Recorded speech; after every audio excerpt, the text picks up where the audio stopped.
And Pogba leaves for McTominay! Magnificent! It's Moraes, he's done it again!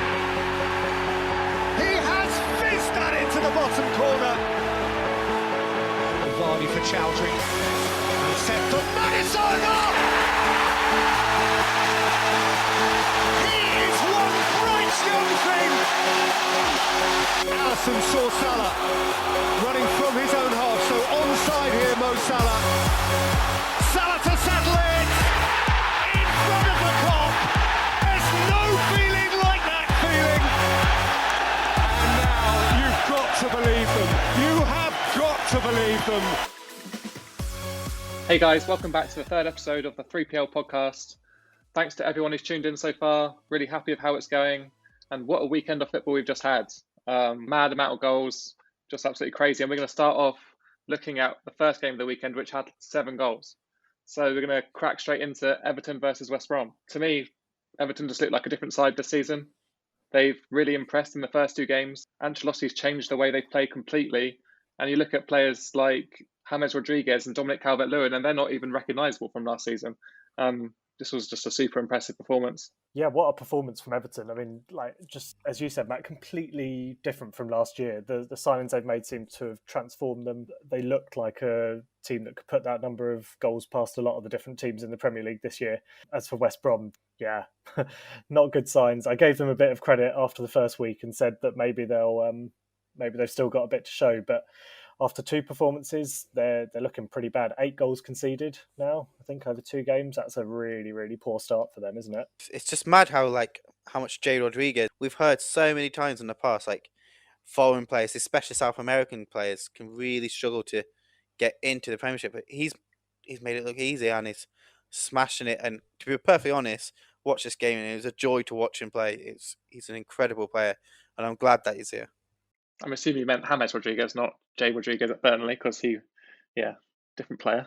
But yeah, I mean, that early goal from Dean Garner put West Brom off to a great start. And after that, they had a red card just before half time, and obviously Everton equalised before that. But they really sabotaged themselves having that early Kieran Gibbs red card just before half time. And then I know Slaven Bilic was out on the pitch at half time having a word to the referees. So after that, actually, I was surprised that they managed to get back into the game. Really nice free kick from Pereira. But after that, it was all downhill and they just shipped goals. Yeah, I have to say, the Kieran Gibbs sending off is a disgrace. Like, if I was West Brom, I'd be fining him and probably putting him down in reserves for a couple of weeks. Like, you can't, it's your second game in the Premier League.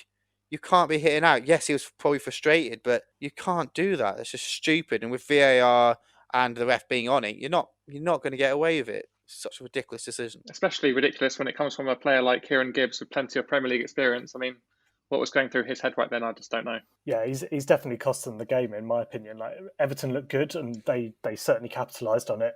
But if you look at the time when he was sent off, the game was still all to play for. And then obviously Pereira scores early second half and it should still be all to play for with 11v11. But Everton just, they were looking good already and then they just sort of ran riot all over them after that. So yeah, he's got the blame for that, in my opinion. Yeah, taking the headlines is Calvert-Lewin, who got his first hat-trick of the season. Might be his first hat-trick in an Everton shirt. I'm not too sure on that one. But the start of the season that he's had, 4 goals in 2 games, just really impressive from him as well. And I think as a unit, really promising signs for Everton. And as for West Brom, I mean, they're going to need some kind of tactical revamp, I think, because if they keep playing like this, they're going to get beaten and their goal difference will be just dropping lower and lower. Yeah, Everton probably early contenders to push for one of those top 6 spots. It's always difficult to break into that sort of set of teams, but when you play like they've been playing, if they can keep that going throughout the season and stay injury-free, they've got a great chance of it. Yeah, I was about to say the only worry for them would be injuries there. You take a few injuries like James Rodriguez, Wilcarlson, basically any of their front 3. Take a couple of injuries there. I don't think they've got the squad depth to back them up. And then centre of the park. But if not, you never know with injuries. If they get away with it, they get quite a clean run at it. I don't see why they can't be pushing on for even top 4, possibly. That 4th spot is up for grabs, I think. Yeah, I don't think Everton will want to be relying on Alex Iwobi and Theo Walcott for their goals. But yeah, hopefully it doesn't come to that for them. And that was only the first game the weekend. Then we move on to Leeds-Fulham. just as insane. Another 7-goal thriller. What is going on in the Prem? Yeah, I mean, if we get a 7-goal thriller from Leeds every week, I think we'll all be happy, won't we? It's great entertainment. Sort of exactly what you sign up for when you turn a game on to watch at the weekend. Yeah, just another crazy one. Yeah, really great performance from Leeds. Maybe not defensively, but attacking wise. I mean, another 4 goals to add to the 3 they had against Liverpool. They just got really exciting players in good places. You look at players like Bamford and even Helder Costa, who got himself 2. So yeah, I think going forward, Leeds look really exciting this season. Yeah, I think really sort of good to see Leeds coming up to the Premier League and not feeling the need to play like a lot of promoted teams do, where they try and defend for most of the game and then try and get the points and sort of drag the season out. Leeds have come up and just gone, we're going to play the way we want to play the way we're used to playing. And they've got 7 goals for it already, so they've shown that teams are going to struggle to cope with them. Just as you said, their defence is going to be slightly more of a concern for them. If they can get that sorted out, yeah, good start for them. Yeah, the worry though is they might have scored 7 in 2 games. They've also conceded 7 in 2 games, and that's got to be ringing some alarm bells. Because yes, obviously Liverpool first game, you expect to concede some, and it does happen. And that was just a mad game. Should they be letting in 3 against Fulham? Yes, a fellow promoted team, but you'd be hoping that they can concede not as much. But obviously the style of football they're playing at the moment is pretty wild. So there are going to be goals going in. The only other concern I have is that you could almost see it in the light. Norwich came up last season. Obviously played attacking football, started off the season really well, got a couple of big results early doors, and then teams start to work them out. And I wonder if Leeds might start getting worked out, but it'd be interesting to see how they can adapt as teams learn how to defend against them. Yeah, just on that, I mean, I think the best thing that's going for Leeds is that they play in a way that no one else does. Nobody in the Championship managed to figure out how they play. Nobody had an answer for their tactics. So maybe Premier League clubs will be in the same situation. Maybe they just won't be able to figure them out. That high tempo, the press, very difficult to keep track of and very difficult to nail down, how you're going to stop it. Yeah, almost a bit like we said about Sheffield United the other week. So, last season they played such a different tactical style of game than anyone had expected that it almost caught teams off guard a bit. We alluded to the fact that Sheffield seemed to, maybe they've lost that touch because people have started to work them out. It'll be interesting to see how long Leeds can maintain what they're doing at the moment before other teams start to work out a way to play against them. Yeah, and if anything, I mean, Fulham didn't play badly against Leeds this weekend. They came with a game plan and they executed it pretty well, actually. I mean, yeah, Mitrovic is massive for them. Having him back in the team for them is a big deal. He's going to get them goals. He's probably going to get them a good 15, 20 goals this season if he's playing up front there on his own. I think the service that Fulham had and provided them with was great. And the goals that Fulham conceded were high quality goals. This will go down as a very promising game for Leeds, but you can look at Fulham and see it as a very positive game too. I mean, they came to Leeds with a game plan, and I thought they played pretty well. Yes, they conceded 4 goals, but when you compare it to their opening fixture against Arsenal, they looked a lot more dangerous, and having Mitrovic back in the team is going to, only be good things for them. Yeah, moving forwards, if they know they can start getting goals, you're not going to get anywhere in the Premier League if you're not getting your goals. So at least they've done that, and they just need to shore up that defence a bit because it's a bit leaky. Yeah, it's one thing that I noticed about this game as well was how pivotal Click was for Leeds. Hadn't seen much of him before this game, but he ran the show with a goal and an assist, and he just looked really, really good in that attacking midfield position. Maybe what I expected from Calvin Phillips this season, but actually Click seems like he's going to be that guy. So one to keep your eye out for, I think, for the rest of the season. And the interesting one is Hernandez isn't starting for them at the moment, and he's one of their better players. He's definitely their playmaker, especially last season. The difference he made when he was on the pitch for Leeds was massive. So they still have him to come back. I know he didn't finish the season last season fully fit, so he might still be struggling on with some knocks. It'll be interesting to see how he will slot back in when he is fit. Yeah, I think Leeds, have a game plan, and I think, they're going to be able to utilise it going forward. I think they really are set up quite well for the season, which is something that you can't say about the 2 or one of the teams in the next game on Saturday. Manchester United, Crystal Palace. Manchester United just weren't Manchester United. I don't know who those players were on the pitch, but they weren't Manchester United players. They just didn't look drilled, didn't look coached, didn't look fit, didn't look ready for a Premier League opener. And Crystal Palace took advantage and took all 3 points back to London with them. Yeah, I mean, not a great performance from Man United, but Crystal Palace really sort of one of the surprise set of results for them, for me, since the start of the season. They're 6 points from 6. They'll be delighted with that, admittedly against a poor Man United performance. I think there's something to be said for the fact that United have had a a sort of a difficult run into the start of the season, with a couple of their key players obviously having to train alone or self-isolate due to their testing positive for COVID. Greenwood and Pogba, I think, both had to do that at various stages. So that's probably disrupted their sort of flow coming into it. They also had a really busy end to last season, with going almost all the way in the Europa League. So probably a lot more sort of tired and fatigued from that. But yeah, you definitely expect more from them given the quality they've got compared to Crystal Palace. And they just didn't look like they had anything really. In terms of the fatigue, I'm not sure how much that kind of stands with me, because obviously they had lockdown, so they had a long time period from there. Yes, it was an intense like month, 6 weeks after that, where they got in a lot of games really quickly. But then they've had another bit of time to rest, to get the legs fresh again. Yeah, it's not been as long as it normally would, and their preseason was short.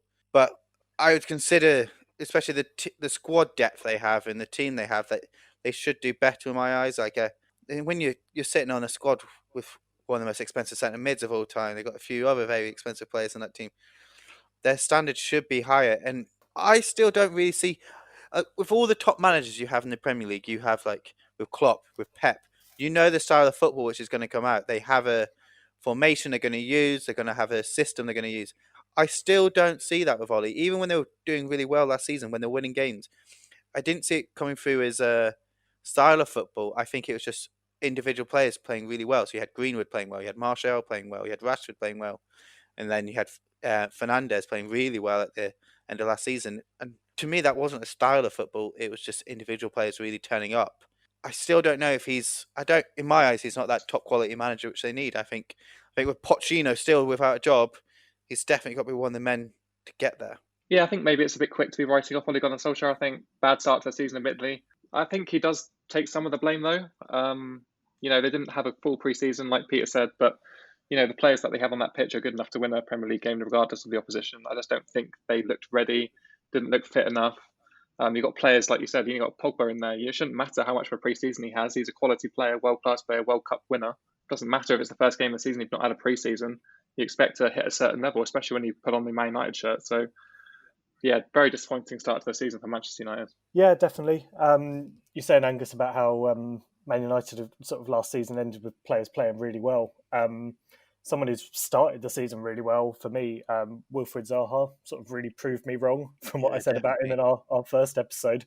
I think he's scored 3 goals this season now, so he's only one away from his tally from the whole of last season after 2 games. So, I mean, if he can carry on at this rate, he's going to be scoring a hatful. So, yeah, it's going to be an interesting season for him if he can carry on like this. Yeah, the cynical side of me, though, thinks we've still got a couple of weeks left of the transfer window going. He's started off the season with a bang, really going for it. But is that him really putting himself in the shop window, trying to finally force that move from Crystal Palace, which, let's be honest, we've all known he's wanted for a few seasons. He wants to go prove himself, and this could be his way of doing it. Yeah, and if it is, then what a way to do it. I mean, like you said, 3 goals in the first 2 Premier League games, and Crystal Palace really look well drilled this season. Yeah, credit to Roy, because they had a full pre-season. I think they played 5 pre-season games and won most of them, if not all of them. And yeah, that really showed, even if they lose Zaha, I think there are players out there they can replace him with. I know they've mentioned Ben Rama, and then there's also Ryan Brewster, who needs a club. I don't think he's going to be staying at Liverpool much longer. So, I think they have a plan for Zaha leaving, and they must have done for some time because he's been wanting out for quite a while, like you said. So, yeah, although Palace have started the season well, if they lose Zaha, you could argue that it might fall apart a bit. And then on to probably another painful week for our friend Peter over here. A 2-1 loss to Arsenal for West Ham. What have you got to say, Peter? What have you got to say? You're the man for the job. I'm obviously painful not to get any points again, but overall, a much more positive performance than the opening weekend against Newcastle. I said after that one, there was 0 positives I could take from that, at least with this game. We showed some good sort of resolve. I liked the formation, the way we played with sort of Masuaku and Fredericks almost as wing backs and Creswell as like a left-sided centre-back of the 3. It sort of worked a lot better than what we've seen in the early stages of the season, or well, only one game that we've got to compare it to. But yeah, definitely positive signs. But I think really positive signs for Arsenal. They showed the kind of resolve that you need to get through a full season like that. They struggled to break us down for a lot of the game, and then obviously got the goal right at the end to win it and secure the 3 points, which is definitely what they need to be capable of doing, not just blowing teams away when they can. You've got to have that grit and determination to get through the ones that aren't as easy as well. Yeah, it was a very uncharacteristic win for Arsenal. I mean, you'd like to see them play pretty football, passing it around, working good chances. But in this game, they didn't really do that. I think West Ham did a great job of really, preventing Arsenal from creating anything good in the first half. And then right at the end, when you thought West Ham might be good for a point, they bring on Nketiah, super sub, and Danny Ceballos, who I thought ran the game, just made a really good run and knocked the ball in for an easy goal. But this was something that I thought was very different about Arsenal in this performance, is that they were prepared to win ugly. It wasn't a pretty goal that they won it with, and they weren't carving West Ham apart. It was very different to watch as a football fan, because I'm so used to Arsenal playing a certain way. So I think this is a really good sign for Arsenal, because if they can win games like this, it means they can also play their attractive football. And if it doesn't work, then they're set up to win games anyway, which I think is something they've been missing for a good 5-6 years now. Yeah, it definitely looks like Arteta's more willing to take a more pragmatic approach to his style of football.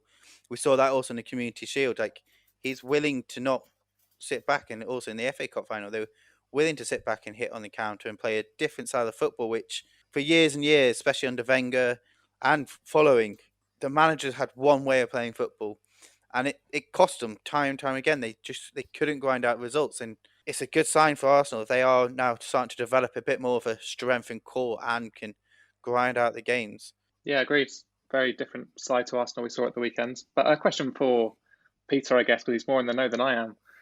Diop obviously started that game, but he had a positive COVID test afterwards. Do you think anything about his performance showed that he might have been suffering beforehand, or do you think it is something that maybe came after this game? I think probably more came after. He's not been the player that we thought he was going to be for a little while now. He's been, he's not been terrible, but he's shown momentary sort of signs of weakness and just lack of concentration, lack of awareness sometimes, in especially the second half of last season, which was really uncharacteristic of him from when we first signed him. So yeah, I think probably, yeah.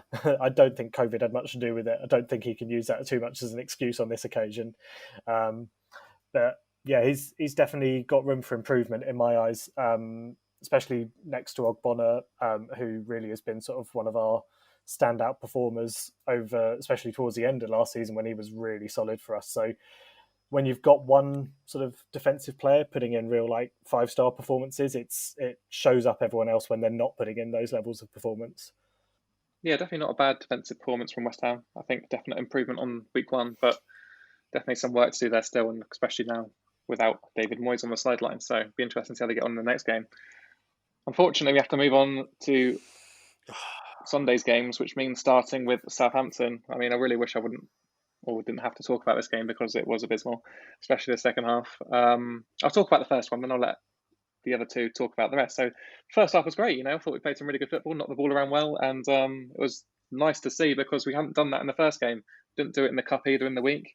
And I thought we really had Spurs, backs against the wall. They didn't look ready for the pressing game that we bring to most home games now. And we were unlucky really not to have 2 goals in the first half. One of them ruled out for offside, or handball, off Danny Ings' arm, which I thought was a bit unlucky. But then he did get his goal with a really, really well taken finish, a ball over his shoulder, and he just first time finished it past Lloris. And, at half time, even though Spurs got back in the game just before with a Son goal, I really thought we might be in a position to win the game. But as it turned out, we weren't.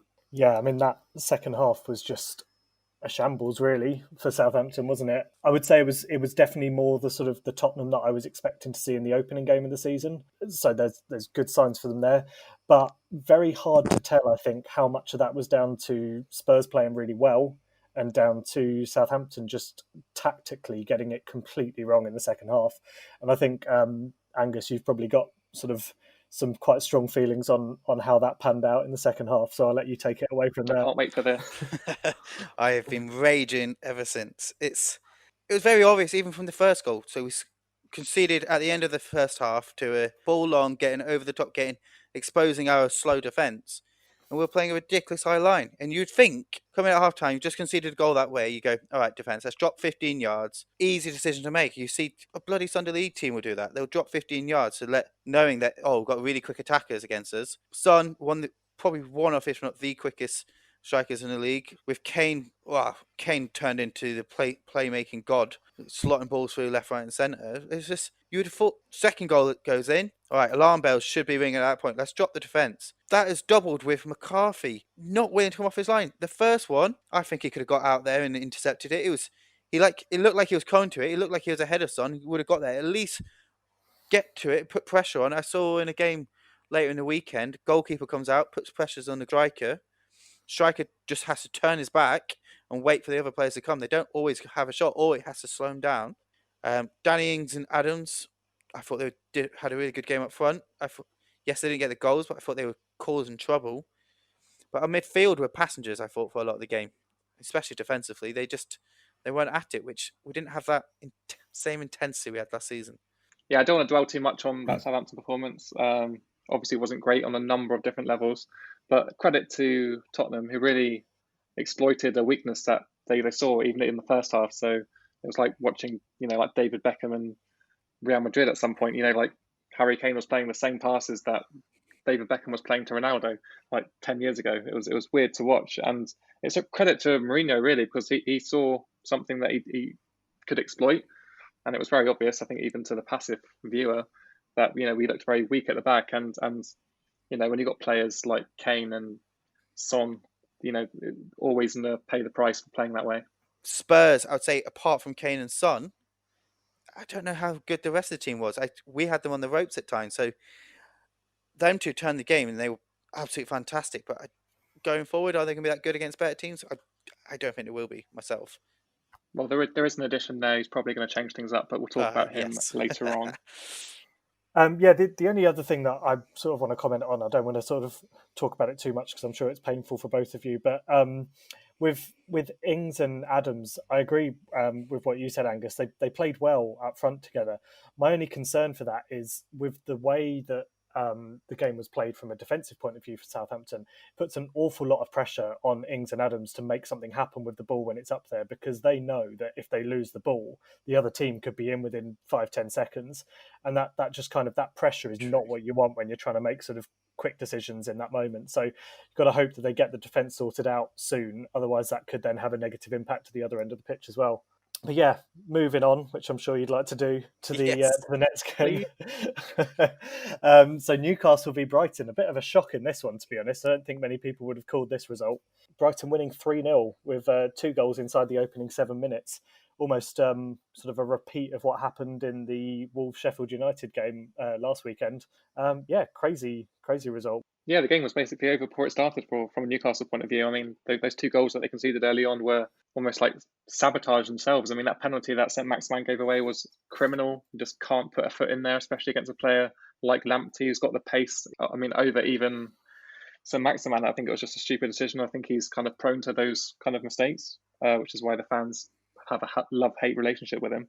And then the second goal was actually pretty well worked. So I thought, I know there was like a offside question on it, but the finish was really good from Maupay, and the cross again from, I think it was Lamptey again, was just really, really good. At half time, it was a very difficult game for Newcastle to get back into at 2-0 down. I don't think they ever got going after they conceded those 2 goals. And yeah, it's weird because Newcastle looked so good in the first game. Maybe it was the opponent, maybe West Ham flattered them a bit, but Brighton really turned up after their defeat against Chelsea. The more I see of Lamptey, I'm actually really surprised that Chelsea have let him go out on. They've sold him rather than sending him out on another loan. Like, he's looking a really exciting player, especially down that right wing back. I hadn't really watched much before this season of him, to be perfectly honest. And Christ, he's got a good turn of pace. Obviously, he's pretty short, so he's quite agile, nimble, and he looks really an exciting, attacking young player down that wing. And it's good to see more players coming through in this country. We've got such a strong youth team going through in England. Yeah, it's a shame they all play right back. I mean, you could literally field an 11 of right backs for England right now. But yeah, as for Newcastle, it was a strange performance because I don't think they really got going after those 2 goals. And then obviously at the end they were caught on the break, and Connolly added a third. Where to go next for Steve Bruce? I guess you can look at his formation to start with. He persisted with having Hendricks on the wing. I don't think that's a move that will work going forwards. I don't think he offers much in that position. And you've got Ryan Fraser sitting there on the bench, who's obviously much more adept to playing there. And I think it took too long to bring him on. And I know Callum Wilson missed a couple of good chances, but really it was a shocking performance from Newcastle after the hope that they had been given after that opening day win. Yeah, be interesting to see how Newcastle bounce back from that. They've got Tottenham up next this weekend, who are sort of flying with confidence. So two sides going in with completely different mindsets to that game. So be a very interesting one to see how Newcastle react to that. Yeah, it's also funny because we were all saying just how good a season this could be for Newcastle, but it could easily go the opposite way if they get a bad performance against Spurs this weekend. So absolutely, yeah, it could be a shocking start for them after that sort of early signs of goodness. Yeah, it's amazing how quickly the Premier League can turn and bite in the ass with your predictions. You think 1 week, I've got this, Newcastle starting to do well, I'll predict them to do again, and then you see them get torn apart by Brighton, 3-0. It's not what you'd expect. I don't know about you guys, I haven't got much more to say, so we could move on to probably the biggest game of the weekend, the Chelsea-Liverpool match. And, well, probably what you'd expect, but after the Leeds game, Liverpool looking a lot more solid at the back, and they backed out with a really good attack. Yeah, much sort of improved defensive signs from Liverpool. But for me, this game was just sort of a comedy of errors from Chelsea. You had a ridiculous red card for Christensen, the ridiculous moment from keeper, and then a missed penalty at the end as well.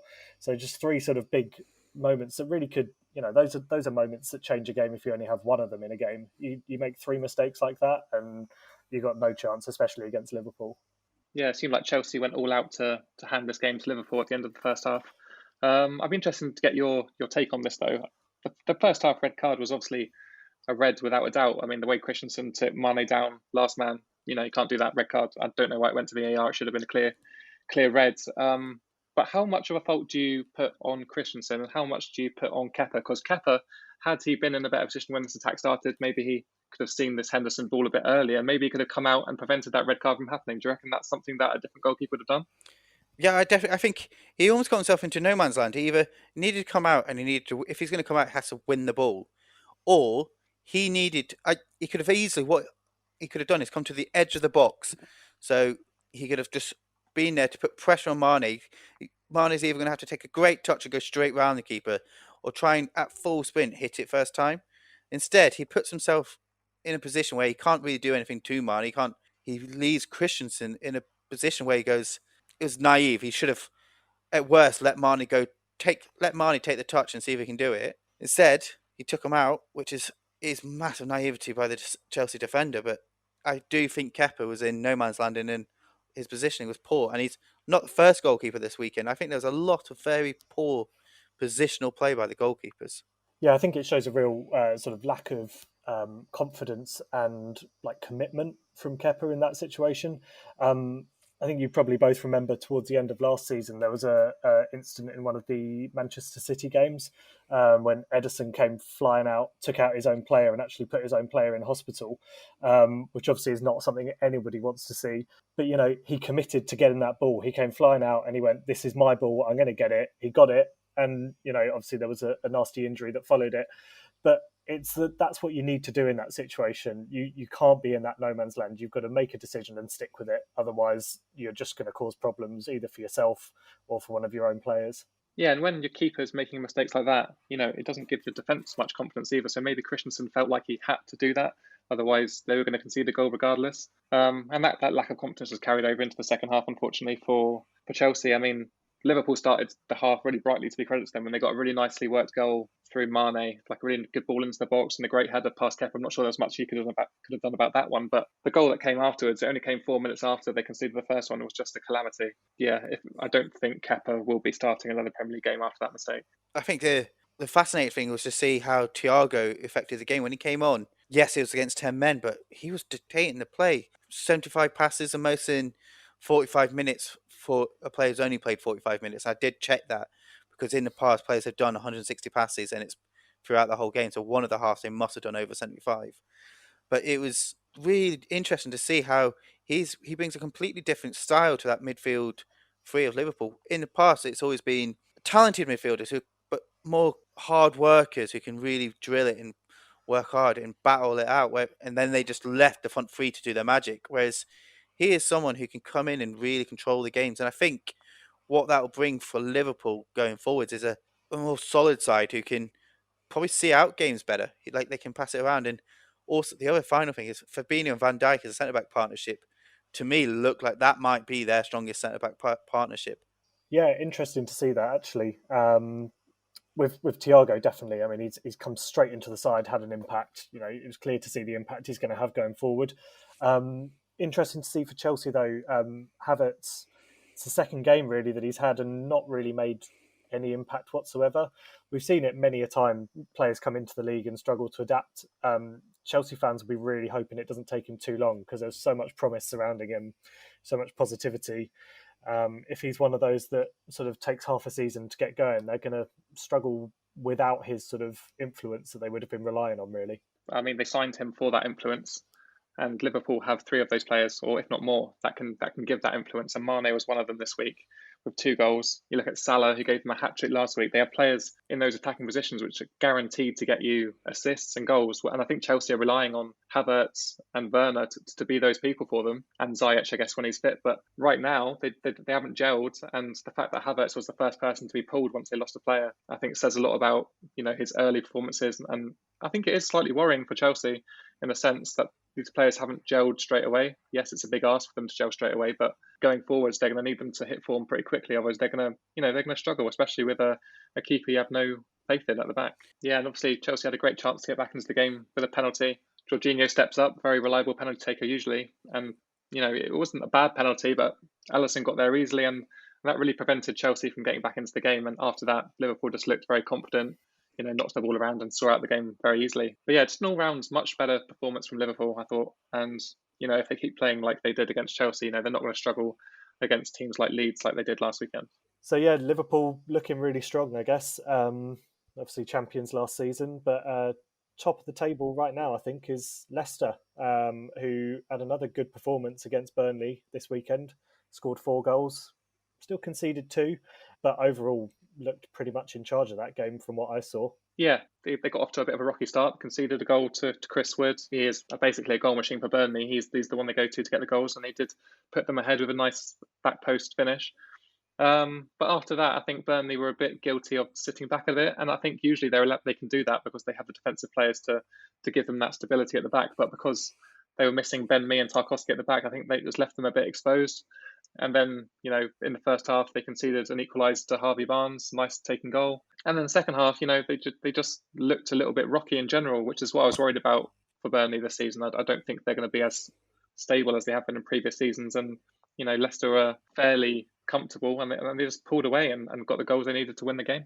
Yeah, it's good. Well, in my eyes, it's quite good to see Leicester performing well after a pretty poor end to the season last season. You wouldn't know how they would have pushed on this season, but they're looking good at the moment. Obviously, long way to go, but at the moment, looking good, and it'll be interesting to see how it goes. Burnley, I haven't got a great deal to say about, to be perfectly honest. Like you said, defence is not up to their normal scratch, not as strong as they normally stand. But in my eyes, I think they still need to bring in a couple more players. They've sold players and they've not strengthened. Yeah, one positive to take out this game for Leicester, not that they needed another one after a 4-2 win, but Vardy actually wasn't that integral for them in this win, and that's rare for a Leicester performance in that he usually dictates most of their play, and most of the goals came in and around him, which must be nice for Brendan Rodgers because they're not reliant on someone who's going to get them 30 goals a season if they have players like, Harvey Barnes, I think, was playing in a more advanced position than Vardy for most of the game. And, when you think of Leicester, that they are very reliant on Jamie Vardy to get their goals. So if they can win this convincingly against teams like Burnley without a huge involvement from Jamie Vardy, I think, it makes them a whole different animal from last season. Yeah, just on Burnley as well, something interesting that I hadn't even realised. Just looking at their squad of 24 players, and I think 21 of those players are from England, Northern Ireland, Ireland and Scotland. They've got 3 or 4 players that aren't from those nations, which is pretty crazy to see that in this day and age of the Premier League. It's not something you normally see. And that Brexit FC, I guess, will be their nickname. But yeah, I think they could do with a few foreign players in there just to shake things up. I'm not saying there's anything bad about having an entirely British 11, but there's not much excitement coming from that starting 11, at least not in my eyes. One starting 11 I was excited to see this season was the debut of Aston Villa, I guess, as they didn't play last weekend. And I think they made some really good signings over the summer, and I was excited to see how they got on. And they did get off to a winning start against Sheffield United, but, it was a very tight game. And I think, the signings were integral in this game. Emi Martinez came in on his debut, saved a penalty. And then I think Ollie Watkins was instrumental with the red card too. Nice to see those signings settle in like really quickly. But on the other side of the argument, Sheffield United looked pretty ropey again. Yeah, I'd agree. And in terms of where Villa are at the moment, they struggled to break down a 10-man Sheffield United. The goal took a long time to come. It was laboured. It came from a corner. It wasn't open, free playing football. Like, I do have a worry about him. Grealish, not quite his usual stuff, still looked good. And at times he picks up the ball and he's a joy to watch. Gets fouled every 2 seconds. Absolutely booted left, right, and centre again. But their midfield, I'm not sure if their midfield's quite creative enough at the moment, Villa. But they've got the good 3 points. That's what they need more than anything. Sheffield United, even if they're not going to be as good as they are last season, they're always going to be a well-drilled team and always going to be difficult to beat. But I worry for them going forwards. What have they got to offer? Because McGoldrick, Burke, is that really a Premiership strike partnership? I wouldn't say so. I wouldn't even say it's a top Championship strike force. Yeah, I mean, one thing in defence of Villa in terms of sort of only scoring 1 goal against 10 men, we've seen it before where, a team has a player sent off after 10 minutes and they don't do anything other than really sit back, and it can be really hard to break those teams down unless you've got players of real quality in there, which arguably Villa have got players of good quality. They haven't got any real sort of like world beaters in that team. So I think they did well really to, play a solid game and get the win.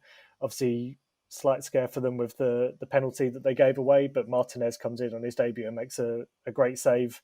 It'll be something that they'll be really positive about, and it will give him really good confidence going into his next few games.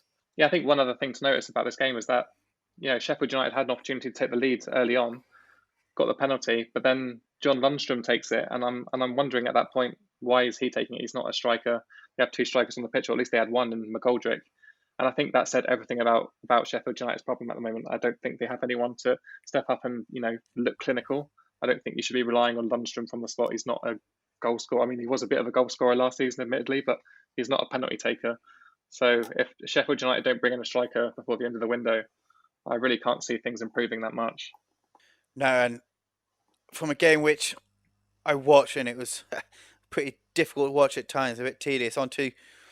Yes, there's lots of goals in some of the other games, but probably my favourite game of the weekend to watch. The quality on the show was incredible. The Wolves-Man City game, 3-1. And what a game. It was end-to-end stuff at times. It was just mesmerising. Yes, what we've come to expect really from both of these teams, isn't it? Exciting attacking football, plenty of chances. Obviously Wolves will be disappointed with the result.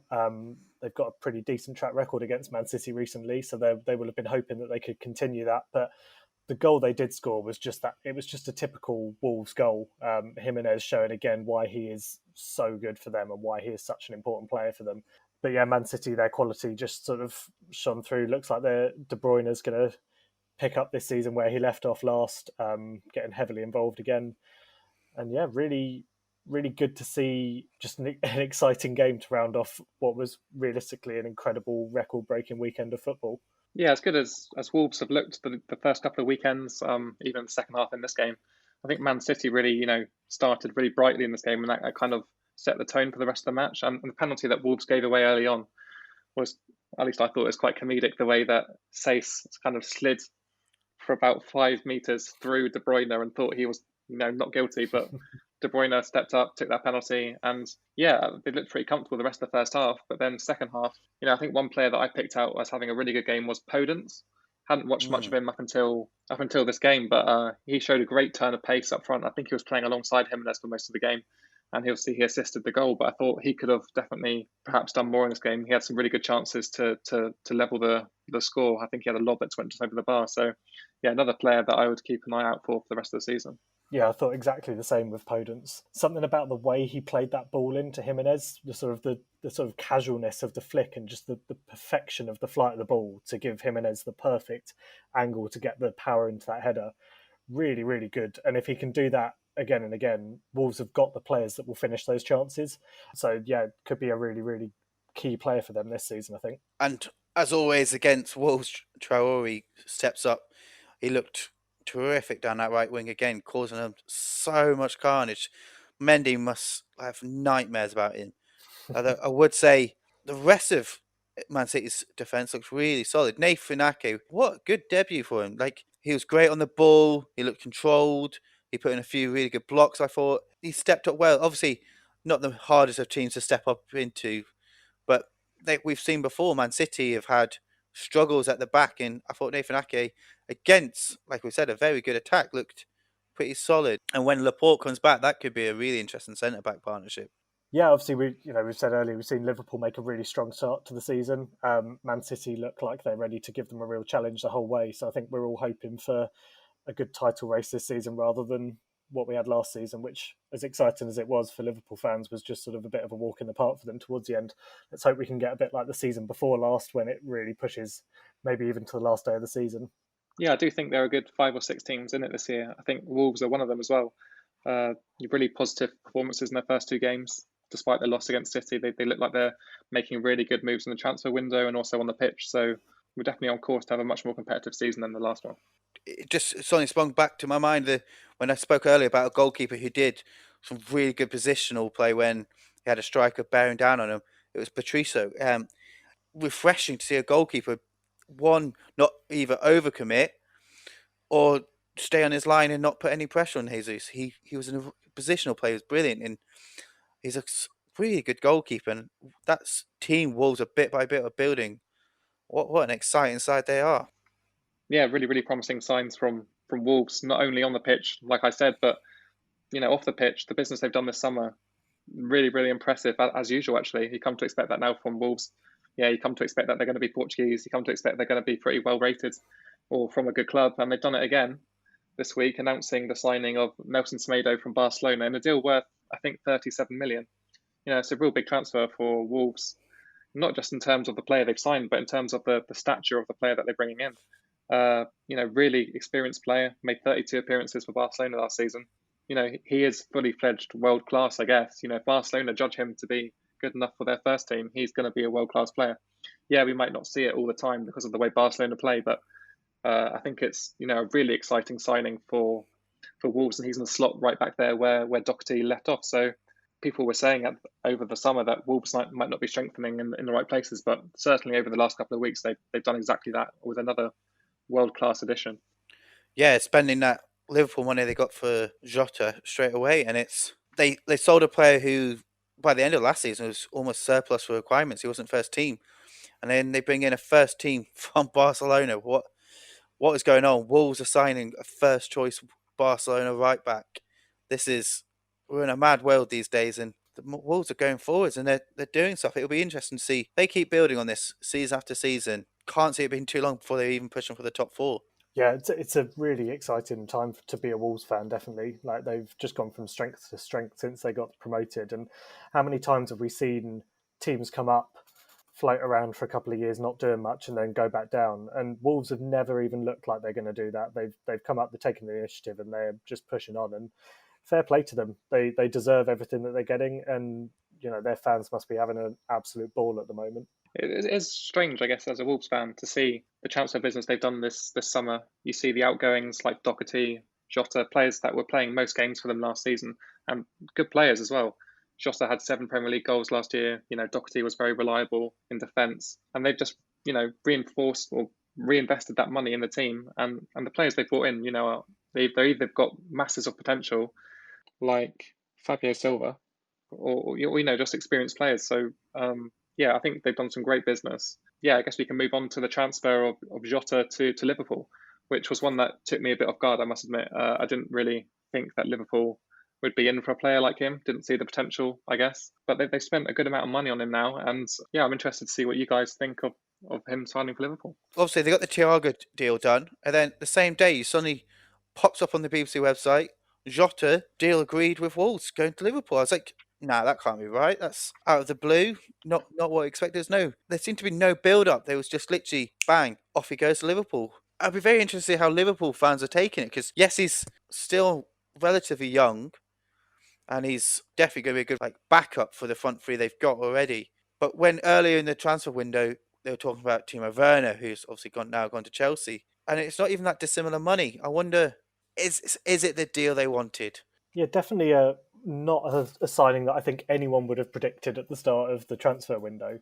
Um, he's a good player. I'm not sure how he's going to fit into their team when he does play. Firmino plays such a niche role for Liverpool in a way. It's sort of the role he plays is unlike the way any other team really uses their number nine. And then obviously you've got Salah and Mane on the other side. So although we know Jota can sort of play in various positions in that front line if he has to, he's not really going to play ahead of either of those two unless it's maybe a cup game. But I'm not sure he's the kind of player that would want to go there just to be a cup player. So you've got to think he's been given some sort of promise of continuing to play in that team in the Premier League. And it would be really interesting to see how much game time he actually gets. Yeah, he offers a very unique playing style, I guess. I know at Wolves he was very almost renowned for being that pressing player who will force mistakes out of defenders. I'm not sure if Liverpool have ever really played that way. I know Mane and Salah do it on occasion, but Firmino's really not too lively up front. He mostly builds the play up himself. So I think signing Jota is something that Liverpool maybe saw like an absence of in their team, and they're like, oh, we could do with someone who could press the ball and really put defenders under pressure. And I think he does offer that as a very good energy supplier from the bench, I guess. Yeah, I was just going to touch on Thiago, talking about players that have started on benches. I don't think he's going to be on that Liverpool bench for too much longer. I know he started on the bench against Chelsea, but the way he played such an instrumental part in that win seems to me like he's going to be a mainstay in their team for the rest of the season. I mean, he is just quality all over. He's got that title-winning experience, Champions League winner multiple times. I think it's criminal, that Bayern Munich let him go for the fee that they did. And yeah, he's going to be, I think he really could be a game changer for the way that Liverpool play. I think they really needed that attacking midfielder to provide things for their strikers or their forward players, and that's exactly what he's going to do. Another club who've done some good business, I guess, this window and recently especially are Aston Villa. I mean, the players they've brought in this week, really good players, in my opinion. Martinez showed as much at the weekend, saving a penalty on his debut. And the other player they brought in is Bertrand Traore, a player I was always fairly fond of. I know he had a rough time at Chelsea, but whenever he seemed to play for Chelsea, he seemed to create things or at least score a goal. I know it was like Champions League, like dead rubbers, but he's a player that possesses a lot of pace, a lot of finishing ability, and he was integral to a really talented Lyon side last season in League One. So those two signings are going to be very important ones for Aston Villa. Yeah, it'll be interesting to see how Traore links up with the different players like Grealish and stuff at Villa, because he did really well at Lyon, linked up really well with Memphis Depay. So yeah, it'll be really interesting to see how he links up with Grealish. They're both, like Depay was, Grealish is a very attacking, creative forward. So he should do really well. And talking about teams with two big signings this week, straight on to Spurs. He's back. Bale is back in the Premier League. And I can't wait to see it. What a player he was when he was here last time. And hopefully he can rekindle his career. Yeah, really interesting week for Spurs, and I'm sure Mourinho will be delighted. Bale seems like the kind of player that Mourinho will absolutely love having in the team. Just he's got that ability, that spark that can change a game. So that's going to be exciting for them, given what we saw with Tottenham this weekend, with Son and Kane just absolutely tearing it apart. Amazing to think what could happen if you add Bale into the mix as well on the other side of that attack. Could be scoring 10 goals a game. Yeah, I think Mourinho must be loving life. I think he wanted to sign Gareth Bale whilst he was at Real Madrid, missed out on that opportunity. But now he's back, reunited at Tottenham with an attacking two of Son and Kane. I think that front three is just going to be absolutely lethal. Whether Gareth Bale still has it in him at 31 years old to be the player that he was last time he was in the Premier League, that I'm not too sure. I know he's been, in the wilderness a little bit in Madrid, playing more golf than football. But for me, I just think this is a really sensible decision for him to come back to the Premier League and almost prove himself to all the doubters that he has, both in Madrid and in this country. I think people have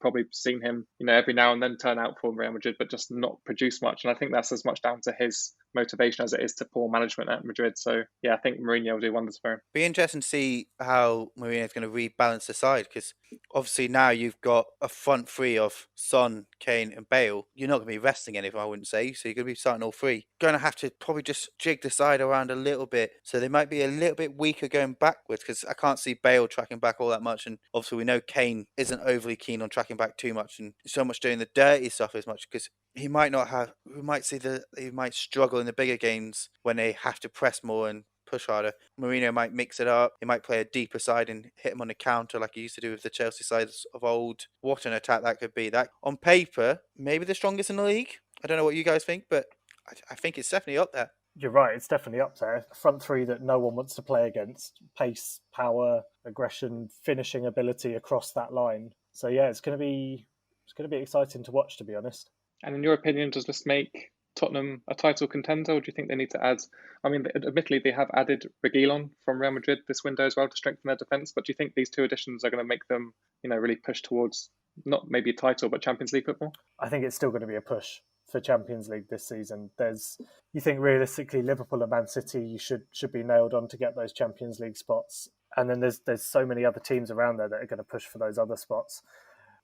It's a possibility, and if Bale hits the ground running and they carry on scoring goals like that, who knows what they could do.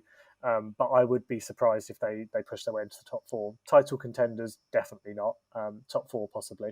Yeah, I would agree. I don't see them as title contenders quite yet, and I think the midfield is a bit too weak still. I don't think Højbjerg. I don't think he was great in this game, and I don't think he's been great so far. And then it's still not the strongest of defence. And Lloris hasn't looked. He's not the once world-class goalkeeper he once was. Yeah, interesting that you say their midfield's potentially not as strong as it could be. Could be actually getting a bit thinner with the rumours of Dele Alli potentially on his way to PSG. It's a signing that's just sort of, I don't know, it just makes sense in my head. It seems like the kind of signing that would come up at the start of a FIFA career mode and you just be like, yeah, I can see that happening. Yeah, I'll be honest, I'm not a fan of Dele Alli. Really don't like him, so I won't be sad to see him go. Yeah, I don't think Mourinho will be sad to see him go either. I don't think he puts much effort in on the training pitch. Don't think he fits into the Mourinho ethos of having to, bust a gut to get a result. Doesn't really seem like he's up for that, especially from the Amazon documentary. Doesn't seem like Dele Alli's really part of that philosophy. I think he would do well at PSG. I think they'd have to fork out to get him. I think they're paying probably 70, 80 million to bring him to Paris. But I do think he might find a place in Paris. And, you look at the attacking talent that they have in that team. I think he'll bed in really well with the likes of Mbappe and Neymar. Yeah, I definitely think Dele Alli's his career stagnated of late, hasn't it? Let's be honest. He started struggling not even last season, but at the end of the season before. He was starting to go off the boil, and I haven't got the same problem with him like you do, Peter. He doesn't bother me as much. Can be a bit annoying to play against. Comes off as a bit arrogant at times, but yeah, I definitely think he needs a move. I don't see where he fits into that midfield anymore. So I think he has to go, and PSG appears to be the only option for him, which is not a bad one. Let's be honest. I wouldn't mind going to Paris for a while. Yeah, it's worked out for Neymar. Well, no trophies really, or big trophies, but he does seem happy there. Yeah, just one or two takeaways from this weekend. Very eventful, of course. Record-breaking 44 goals. That's one more goal than the record that was set back in 2011. So to start a season like this with teams wide open, just scoring goals left, right, and centre was really surprising to me. At least I didn't expect teams to start this quickly, or maybe it's the fact that some teams have and some teams haven't that has ended up in these goal fests. Not too sure, but it really has made the Premier League that much more enticing to watch every weekend. I have a couple of theories about it. One of them, I think, the shorter pre-season. I kind of touched upon it about Leeds and Liverpool last week. Yeah, then my other theory is that without having crowds in the stadium, maybe teams they haven't got the same pressure on them, I wonder. They don't have the crowd getting on their backs, so maybe they're more willing to take a risk and make that a attacking ball forwards. And as a result, we've got more creativity and we've got more chances coming left, right and centre. Yeah, I was going to say exactly the same as you, Angus. I think that lack of pressure could be a real thing. And signs are that will probably continue for quite a while. Can't see fans being back in stadiums anytime soon, or at the very least, I can't see full capacity stadiums anytime in the near future. So if it carries on like that, we could be seeing a record-breaking season for goals, let alone a record-breaking weekend for goals. Could be a really thrilling Premier League this year if we see this sort of continue on this vein for the rest of the season. Interestingly, how not had a single draw so far as well. I don't know if that's ever happened before. Maybe we should look that up. But yeah, I can't imagine that's ever happened in the history of the Premier League. 2 consecutive game weeks without a single draw. Yeah, I can't remember one at least. But yeah, it does seem very weird to me that all the results have been wins or losses. And I think if the season continues like this, records are going to be broken all over the shop because, the way the season has started, it's just been been chaos. So yeah, I do think it's going to be an exciting season. Yeah, one other thing that's probably contributing to the high number of goals that we're starting to see as well is potentially sort of the impact of VAR in terms of the penalties being given. I could be wrong, but I think I saw a stat that there's been 13 penalties given already so far in 18 games, sort of not far off being a penalty a game in those stats. So if that continues throughout the rest of the season as well, that's going to be a lot of goals, because I think the one area where you really benefit as someone taking a penalty is from the empty stadiums, is that side of things. You've not got that pressure, the fans behind the goal, the noise around the stadium. You can just sort of block everything out and stick the ball in the net. So we could start to see a really high number of converted penalties this year. Yeah, it was nice to see some penalties given against Manchester United for a change. And obviously, we saw lots of handballs this weekend as well. There's one I know that Peter might want to touch on in the West Ham game that perhaps could have given. And there are lots of anomalies this weekend where handballs have been given where in other matches the same occurrence has happened and no penalty's been given. So it's the inconsistencies for me that need to be eradicated from VAR for it to be perfect. But in general, it's a lot better than it was last season. Yeah, 100% the inconsistencies that's the issue. I think the one in the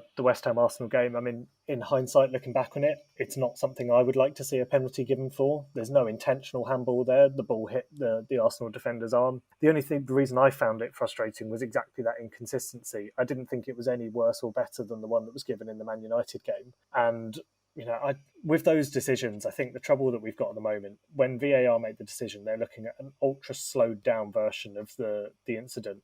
And you slow anything down to that speed and it's going to look like you've got time to intentionally move your arm. You don't take into account, when you're looking at it that slowly, the thought process that's going through the player's head. If you watch it at full speed, they often haven't got a chance to move their hand out of the way.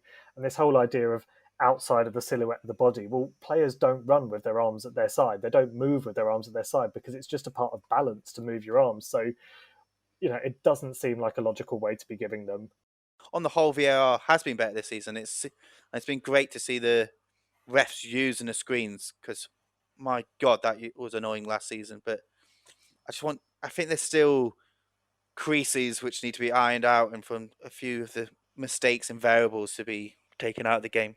Yeah, definitely. There's still some things that need to change with VAR, and the big thing for me this weekend that was just absurd, and it's just not what VAR was brought in for, was the retaken penalty for Crystal Palace against Man United. I mean, I completely get that rule, that they're trying to stop players coming off the line and gaining an advantage by narrowing the angle. That rule was not brought in to penalise someone for taking 1 foot off the line as part of their step to move across. If you actually try and dive completely sideways without moving forward at all, it's a really unnatural thing to do with your body. Goalkeepers are going to have to take that step to dive across the goal and save the penalty. That's just part of the biology and physics of the human body. I think that rule, I wouldn't be at all surprised if we see a rule change at some point, probably for next season, where both feet have to be clearly off the line for a penalty to be retaken in that nature, because otherwise we're going to see a lot of save penalties retaken if we carry on like this, which is just ruins the game. That's not what we're trying to watch. That's not what anyone wanted VAR for. Touching on that as well, I think it was equally unfair that a different player got to take the retaken penalty. Ayew stepped up, took the first one, missed. And so, that gives Palace a massive advantage that they can just choose a different player to take that penalty. Zaha steps up, scores. I don't think that should be in the rule book. If you're going to have a retaken penalty, let the same guy take it. I think that's a lot more exciting, like a mental battle, rather than letting another player be like, okay, I'm having a go. I think rules do need to be changed to make VAR a little smoother. Fingers crossed they happen this season, but if not, then for next season, I think we'll have a really fine-tuned VAR system. Right, moving into the weekend coming, I don't know how they're going to match, how all these teams are going to match last weekend's. I think 43 goals is a good bar to set, but I don't think we'll be getting anything near it this weekend. So kicking off the weekend, we got Brighton against Manchester United. Interesting game in quite a few ways, because Manchester United really need a result out of this one, having played so badly in their first home game. And Brighton are on a bit of a high, I guess, after their win against Newcastle. I can't see United struggling for too much longer. I know they won in the cup in the week. For me, I don't think it's going to be a convincing win for Manchester United. Whether they'll even get the win is questionable in my mind right now. But I do think they'll nick a 1-0 win at Brighton, and I think they need a win to get their season up and running.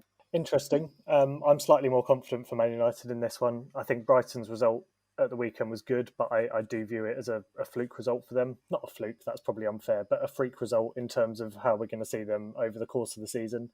United will want to rectify the damage they've already suffered against Crystal Palace. I can see a fairly more comfortable win for them. I'm going 3-0 to Man United. We haven't had a Bruno Fernandes penalty for a while, so we're probably due one of those at some point this weekend. Definitely overdue. And it's a real challenging one, isn't it? Because Brighton obviously coming off a 3-0, Man United off a loss. But I think I'm going to side with both of you. I think Man United to win 2-1, I reckon. I think there's going to be chances for both sides, but I think maybe Man United might just push over and get the win. But I'm not going to say convincing. I don't think so. All agreed on that one. Yeah, it'd be interesting to see how Man United bounce back from that Crystal Palace defeat. And talking of Crystal Palace, they face Everton this weekend at home. Both teams that have won their first 2 games. And, what's the saying? Someone's O's got to go, but someone's got to lose that 100% record in this game. It's very difficult for me to predict this one because I saw how Crystal Palace played against Southampton and they played very defensively and ground out a result.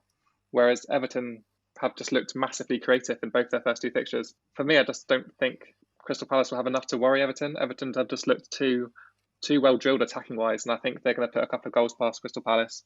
I think they're just going to win. I'm going to go for a 2-0 away win for Everton. Yeah, I think, sorry to sound, but I think I'm going to follow you. I think Everton, they're going to have too much for Palace. I think James Rodriguez is going to run the show. If Palace just sit back and just try and hit Everton on the counter, I think it 1 or 2. No, I'm going to go 2-0 win for Everton. Yeah, I'm going to make that a hat trick for 2-0 wins to Everton. It seems like it's got that scoreline written all over it. Agree with exactly what both of you said, so I won't repeat it. I guess the next game, interestingly enough, is Everton's opponents from last weekend, West Brom versus Chelsea. Yeah, we made some interesting comments about Chelsea earlier about how some of their signings haven't settled in. I feel like this will be the game for them to really open up and stamp their mark on it. We've seen how open West Brom are, how many goals they've conceded. This could be the game for Werner and Havertz to really sort of settle in, get some confidence up by getting a couple of goals between them. I'm going to go for 3-0 Chelsea. I can see West Brom continuing to ship plenty of goals in this game. It's interesting that you say that. I haven't seen as much from Chelsea to suggest that they're going to have a comfortable win at West Brom. I think their signings do need to turn up because they haven't yet. And I'm just not sure if West Brom's going to be the place for them. West Brom can be known for, being a very abrasive place to play, big tackles, they're usually quite defensively organised, but they haven't showed as much this season. But for me, I don't think it's going to be all that convincing. I do think Chelsea will get the win, but I think it will be a narrow 2-1. I do think West Brom will put on a better performance. They need to stop shipping goals, and I can't see them conceding more than 2. Otherwise, they're going to... And I'm going to break the mould here. Finally, one of us is going to go for a different result. I think I'm going to go for a draw. I think West Brom are going to really stack their defence. I think they're going to look at this game and they're going to go, if we don't play a defensive game, we are going to get torn apart, especially looking at players like Timo Werner. Yes, Chelsea haven't looked threatening as they have, but I think West Brom are going to look at it quite a pragmatical way and stack that defence. So 1-1. I'm going to be very inventive for the next one because I have to be, because it's the Southampton game against Burnley, and I can't predict us to lose 3 games in a row, other than I'm sure Peter will. But I'm optimistic that we'll get a result out of this game. I don't know why, because going to Burnley on a Saturday night doesn't sound like fun. I don't think the players will have fun. But I really, really hope we get a result out of this one, because 3 defeats to start the Premier League season is just a bad look on everyone. Burnley didn't look great against Leicester, so that's something to grasp hold of. Hopefully we can build on that weakness in defence and just grind out a clean sheet and a win. I don't think it's going to be pretty. I think it's going to be a 1-0 Southampton win. At least that's what I'm hoping. An advantage for us as Saints fans is that Burnley don't have the same pace up top, and which is one of our big weaknesses, is pace. So hopefully we could be a bit more solid. And Danny Ings has got his first goal of the season, so usually once he gets going, he starts banging them in. I'm going to go with a bit of a boring one, but a 1-0 Saints win. Please, please. I'm actually going to agree with you. I'm going to go with a 1-0 Saints win as well. What? Yeah, I'm not going to predict you to lose every game. No, I think Burnley haven't got that much going forward. Southampton, I mean, we said even in this game against Tottenham, Ings and Adams up front looked pretty good together. So I think they'll have more of an impact in this game, and one of them will get a goal. Probably one of them will assist the other. But yeah, not a high-scoring game for me. Interestingly enough, the next game, first game that's coming up on Sunday, has got Leeds involved, who have, I think, they had 14 goals combined in their scored and conceded in their opening 2 games. But they're playing against Sheffield United, who have got sort of a pretty good defensive record. They haven't scored yet, Sheffield United, but then they've only conceded 3 goals over the 2 games. It'd be interesting to see whether Leeds tear them apart or whether Sheffield United are able to sort of thwart their attack. I don't think Sheffield will be able to contain them for the full 90 minutes. I'm going to go with 2-0 to Leeds on this occasion. Yeah, very much 2 teams that have started their season different veins. Leeds shipping goals, but also scoring just as many, which I think is important for them. Whereas Sheffield United don't have too many positives. They've just been conceding goals and they haven't looked that creative going forward. And I do think that's a bad matchup for them in this game. Leeds, very creative against a Sheffield United team who haven't been as solid at the back as they had been last season. So, yeah, I think Leeds are going to continue their good start to the season. I think Sheffield United might get their first goal of the season, so I'm going to go slightly different scoreline. But I do think Leeds will get the win 2-1. Well, it's the Yorkshire derby. Probably not the one which they would want, either team. But it's a shame that the fans can't be there. Which, again, I've said it a few times to the Leeds. What an atmosphere we would have had in the stadium. It would have been bouncing. Sheffield United have started poorly, and I can see Wilder stacking the defence and stacking it hard. Maybe they might be the team which negates Leeds' attack. They've scored 14 goals in 2 games. Yeah, I'm going to go for it. 0-0. Ball draw. Classic. Moving on, you have Tottenham versus Newcastle. Again, 2 teams of different. They've both won a game and lost a game this season. Tottenham obviously looked very good in the second half against Southampton. Newcastle looked dreadful the whole way through that Brighton game. Tottenham at home with their renewed confidence. They obviously haven't played in the week due to Leyton Orient being withdrawn from the Carabao Cup. I think that's big for Tottenham because they've got massive fixture congestion, and I really do think this is going to benefit them having one less game this week. Yeah, and obviously the form that Son and Kane are on, I can't see Newcastle putting up any kind of defence for that. I do think they're going to get a lot of goals this weekend, so I'm going to go for a 3-0 Tottenham win. Oh, yeah. I think Spurs coming on with a bit of a high from the 5-2 win, some of the signings which they've been making, and Newcastle having just been trounced by Brighton 3-0. I think we could see in for another, maybe the same result again, 3-0. I'm going to go 3-0 Spurs. Yeah, I'm actually going to back Spurs to continue their sort of ridiculous goal-scoring form. I don't think it would be the most ridiculous thing in the world for them to score another 5 goals in this game. If Newcastle play the way they did against Brighton, then it's definitely a possibility. So, yeah, going with Tottenham 5, Newcastle 0, and I'll look like a genius if that comes in. Next up, actually, this is probably the game of the weekend for me, at least. I think, these 2 teams have started the season really well. Manchester City, Leicester. Leicester obviously have one more game than Manchester City. I do think that makes them a little bit sharper, and they probably have looked the best value for money, hence they're top of the league at the moment. But Man City did look impressive in that win against Wolves. I think they picked up where they left off last season. Kevin De Bruyne running the show. I do think Manchester City will probably have a bit too much for Leicester. I don't think Leicester are going to carry their form through into this one. I'm going to go just a 2-1 win for Manchester City. And I'm going to just stick 1 extra goal on there for Leicester and go for a 2-2 draw. I think we've seen Leicester perform against the big teams before. They've got a manager in Brendan Rodgers who knows how to play those games at the highest level. And yeah, I just think, Leicester, I said some fairly unpromising things about them in our first episode with our sort of predictions for the season about how they hadn't signed well or moved forward. But they proved me wrong in the way they've just sort of come out and played with the team that they've got and played really well, almost like shades of the way they started last season. So promising signs for them. Although City have started well, we know they can have a wobble every now and then. So yeah, I'm going for a draw there, 2-2. There were moments in this. City looked fantastic against Wolves, but there was also a few moments where they looked a bit shaky, and I wonder if they're going to have that consistency, especially as, again, they might be a bit undercooked. They looked good, but is it too much too soon? I think maybe I'm going to go 1-1 City-Leicester.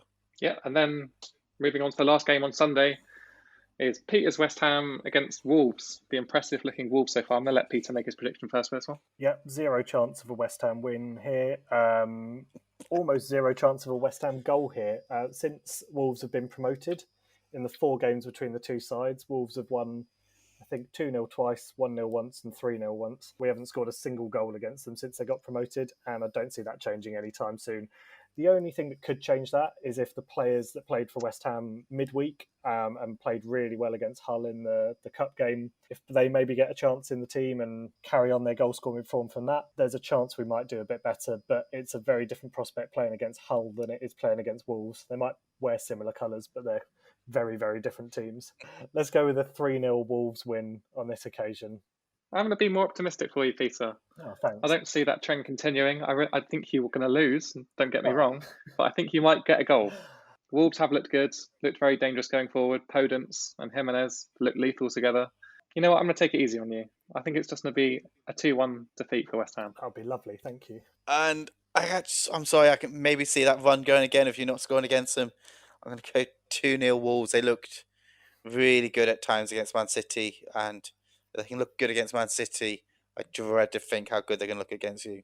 The West Ham bashing goes on. Absolutely. Interesting how West Ham are actually higher in the table than Southampton at the moment, but we're still bashing West Ham for fun. Well, I mean, you can jump in any time and give us bad results in your predictions, but you've chosen not to so far, which I appreciate. Right, and then 2 games on Monday night, starting with Fulham versus Aston Villa. I think this is the least attractive fixture of the weekend. Fulham, yeah, improved a little bit against Leeds, but still leaky in defence. That's 7 goals in 2 games for them. And Aston Villa actually looked, maybe a little bit underwhelming against Sheffield United, but they did get the win, and I think their signings are going to benefit them big time going forwards. It's a tough one to call. Fulham need points, and they need them soon. But I think Aston Villa are a slightly better team. But I think this fixture's probably come too early for Aston Villa to be winning, and I think Fulham will put in an improved performance. So I'm going to go for a 2-2 draw in this one. I think Fulham are going to struggle to break down Villa, but I think Villa might also struggle to break down Fulham. I think this is one of those games which Sky sometimes will put on a Super Sunday, and you sit there going, please be on first, I don't have to watch this. Like, it's a shocker of a game, let's be honest. It's not got the same excitement which you want from a Premier League football match. And in that vein, I'm going to go with a 0-0. I have to say, I'm sorry to be boring, but I'm going with a 0-0 draw as well. Which will break what we spoke about earlier. Like, that will get rid of those draws, and it will stop the goals. Yeah, there we go. A change from last weekend. I'm not sure I want to change from last weekend, though. I think the last game of this game week will probably provide the goals, though. Liverpool-Arsenal has a history of being a goal-packed fixture. I remember the fixture probably like 5-6 years ago now where Arshavin scored 4 goals on his own. That this fixture just has goals written all over it. And I think the way Arsenal started the season has shown me enough that they'll be competitive in this game at least. And obviously they beat them in the Community Shield earlier on this last month. So I think there's a little more hope for Arsenal in this fixture than there is usually. Usually they go up to Liverpool and they get trounced. But I don't think it will be like that this time. Yeah, Liverpool looked good against Chelsea, but I don't think they'll look as good in this game. I'm going to go for a 1-1 draw, actually. I think it's going to be a positive result for Arsenal. I can see this being a bit of a goal fest, to be honest. Liverpool's attack have looked really sort of on fire since the start of the season, but their defence hasn't looked as good. And I think Chelsea didn't really push their defence as far as they could last weekend. Arsenal have shown they've got a really good front line, really exciting attacking players who I think Liverpool's defence could struggle with this weekend. So I'm going to go with a 4-3 win for Liverpool. Plenty of goals. I think most of the goals come in the second half, just to add a little extra layer to my prediction there. Yeah, I'm also seeing this as a bit of a goal fest. I can see Liverpool getting off to a really quick start, get out the blocks flying, get a couple of goals. At that point, get a bit arrogant and get caught. And then the game ending up, I'm going to say 4-2 to Liverpool. I think they're going to win it, but there's going to be some edgy moments for them, some moments where the fans aren't going to be enjoying it. And that brings an end to the third 3PL podcast. A big thank you to everyone who has supported and listened to it so far. Hopefully they're getting better and better every week, and this is just the beginning. We'll be back next week for a summary of all the action from week 3. In the meantime, you can find us on Twitter at 3PL Podcast or on YouTube using the same name. So make sure you are following and subscribed. And if you have any questions for us, make sure you send them in via Twitter and we'll try and answer as many as we can next week. Thanks again, and we'll catch you next time.